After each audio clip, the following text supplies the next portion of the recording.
siku iliyojaa hisia za kumbukumbu zisizosahaulika, taifa liliungana kumwaga mmoja wa viongozi wake mashuhuri, hayati Raila Amolo Odinga, kutoka hafla ya mazishi ya umma iliyofanyika kwa heshima kuu katika chuo kikuu cha Jaramogi Oginga Odinga, hadi safari ya mwisho kuelekea Kang'o ka Jaramogi, mahali alipozaliwa na sasa amepumzishwa. Maelfu ya waombolezaji walifurika wakiwa wamebeba picha, bendera na nyimbo za matumaini. Walimuenzi Odinga kama mwanamageuzi, mzalendo na kinara wa maridhiano.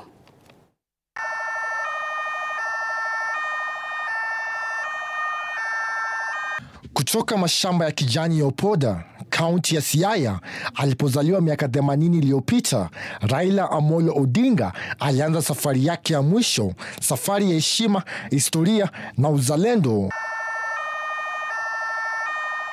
Safara wake ukisindikizwa na ulinzi wa kitaifa ukapita taratibu barabarani, huku mamia wakijitokeza kando ya njia wakipeperusha bendera, wakiimba nyimbo za ukombozi, na wengine wakibubujikwa na machozi wakimwaga heshima zao za mwisho kwa baba.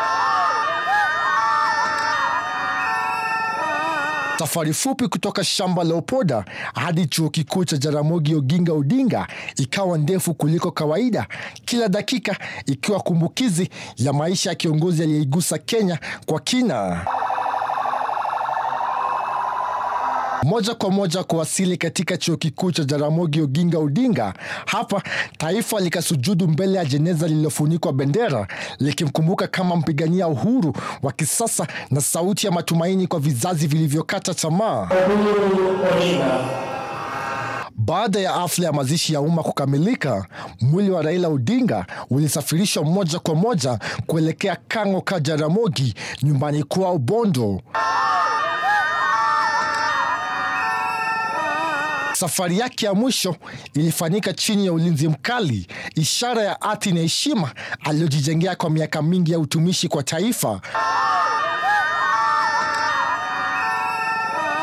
Kwa mara nyingine tena, maelfu ya Wakenya walijitokeza kando ya barabara wakiomboleza na kumshangilia kiongozi wao kwa heshima ya mwisho.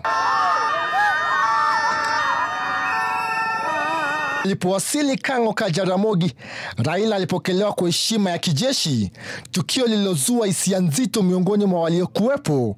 Hatimaye kiongozi huyo mashuhuri alizikwa katika hafla ya faragha iliyohusisha familia ya karibu, marafiki wa dhati na viongozi kadhaa wakiongozwa na Rais William Ruto. Safari ya mwana wa Jaramogi ilifika tamati, lakini urithi wake utaendelea kuishi milele mioyoni mwa Wakenya. Nzuki Allen, TV47.